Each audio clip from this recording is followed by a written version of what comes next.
Hello, graduates of Bishop's High School, Tobago. I am honored to have the opportunity to share with you. This is a sort of full circle moment in my life, and I'll tell you why. My grandmother, who has been the most influential person in my life, or who was rather the most influential person in my life, is a graduate of Bishop's High School. And so many of our stories shared and our time spent together centered around her time at the organization, and also about the lessons and the opportunities and everything that came from her association with the institution. And so this is a full circle moment for me as her granddaughter. To stand here and have the opportunity to share with you is beyond my wildest imaginations, and therefore it is not something that I take lightly or I take for granted. And I just wanted to quickly share with you a simple yet profound truth that I think is life-changing if taken the right way. And I'll start by showing you this. It's a prop that I borrowed from my son's toys.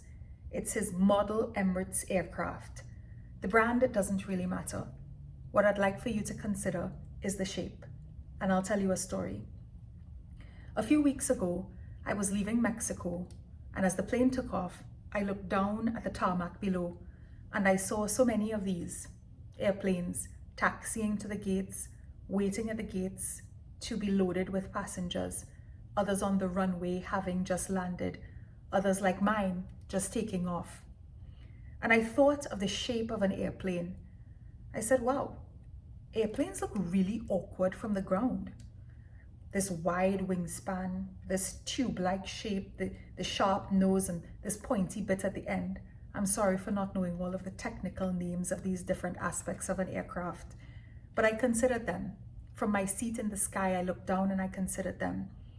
And I thought, airplanes have a really awkward shape down there on the ground.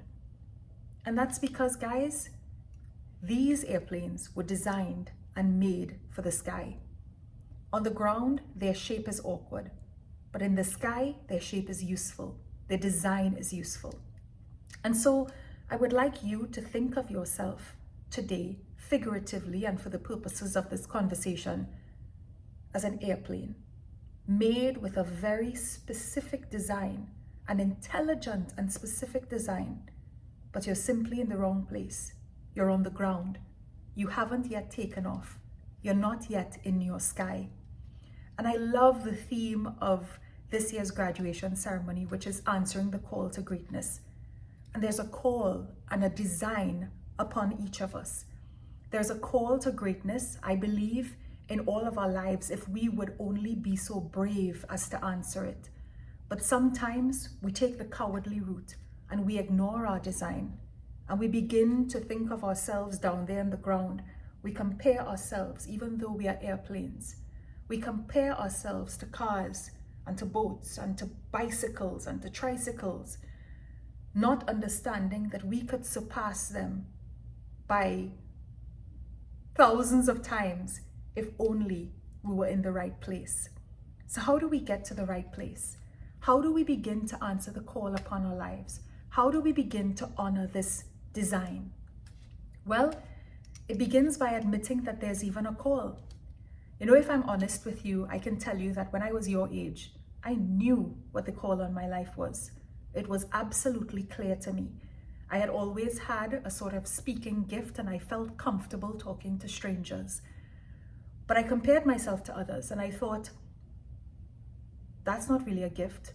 Other people are good at piano, they're good at science, they're good at math. What are you good at? Speaking?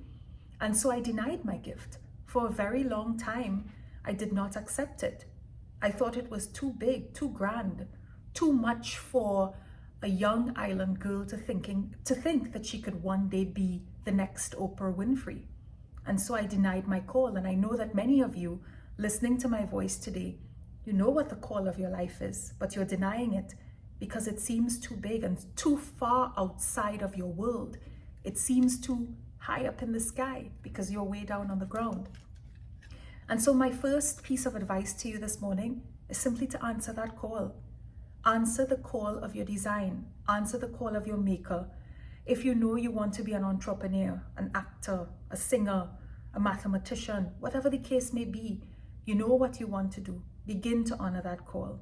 And I know that sometimes you are so consumed with what other people think you should be that you forget your own intelligent design.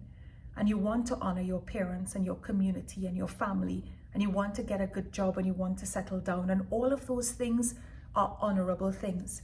But what good is a plane on the ground? What good is a plane on the highway? What good is a plane moving 4 passengers at a time? It's not meant to be there. And so begin to answer the call. At least acknowledge it. Think about it. Write it down. Dream about what you would like to be. And even if in the next 2 years or 3 years you're not there, in the next 5 years or 10 years you're not there, acknowledge the call. It's the least you can do for the person who made you. The second thing that I'd like to share with you is that it takes force. It takes effort and energy to take off. How are you going to get from the ground to the sky? Those of you who've traveled on airplanes, as I know most of you already have, it takes a lot of force for a plane to take off, especially when it's a big aircraft. The bigger you are, the harder it is. The heavier you are, the harder it is. You sit in the aircraft and you almost feel that tremble as it exerts all of the energy against the natural forces of nature that seeks to keep it on the ground. So let's talk a little bit about those natural forces of nature. Let's talk a little bit about the gravity that is keeping you grounded. Sometimes it's your own fear, and that's understandable. We all feel afraid, but do it anyway. Sometimes it is the criticism of others that we fear, or that is legitimately there. What is this one going to think? What is that one going to think? If I put myself out there, if I honor my call, if I begin to take off, how will I be perceived by others? The credit belongs to the person who's actually in the arena. One of my favorite quotes says, "It's not the critic who counts, not the man who points out how the strong man stumbles or where the doer of deeds could have done them better. The credit belongs to the man who's actually in the arena." Think of that. Think of yourself as the person who is making the bold and daring steps, and eventually you will be able to silence your critics. It's hard at first, but the more you do it, the easier it gets. Let's think about the other things that are holding you down. I don't have this, I don't have that, I'm not good enough, low self-esteem, I'm not pretty enough, I'm not well-spoken enough, I'm not smart enough. All of those things are inconsequential because your design is for the sky. And if you would only try, if you would begin to do the hard work to take off, you will see more and more that the things that you think are holding you back, this awkward shape that you have, are actually the things that allow you to be sustained when you get to the place where you're supposed to be. So exert that energy, do the hard things, push forward. And you know, guys, sometimes it just means Googling programs that you're interested in. Sometimes it means looking at other businesses and other people that you would like to emulate. Sometimes it just means taking a first step. Yes, it feels hard, but as you take more and more of those steps, you will see that you'll begin to experience lift and thrust. And after a time, you'll get airborne. And yes, there'll still be a moment in which you will be tilted. There'll still be a moment in which you're uncertain or unsure. But when you get to cruising altitude, when your plane is where it's supposed to be, when you are where you're supposed to be, you will be at home in the sky. You will be in your moment of greatness. And from a personal experience now, I am not near where I would like to be. I am still very much taking off. But I find that as I take the difficult steps, that as I put one foot in front of the next, that as I put myself out there and I share my story and I engage in my speaking gift, that it becomes easier and easier to do. And my gift is beginning to make room for me. And so I want you to acknowledge your gift, acknowledge your shape, acknowledge your design, and move forward and allow your gift to make room for you in the sky. As I close, I'd like to leave you with another story. Some years ago, I was flying in Atlanta. I was leaving Atlanta, and I don't like to fly. I know, I do it, but I don't like to do it. I find it to be very unnatural. And I was saying to a pilot who was actually on the flight with me, he was taxiing, or, I don't know how they do it, but, move from one airport to the other. He was not flying the plane, he was sitting next to me. I was telling him how afraid I am sometimes to fly and how uncomfortable I am in the sky.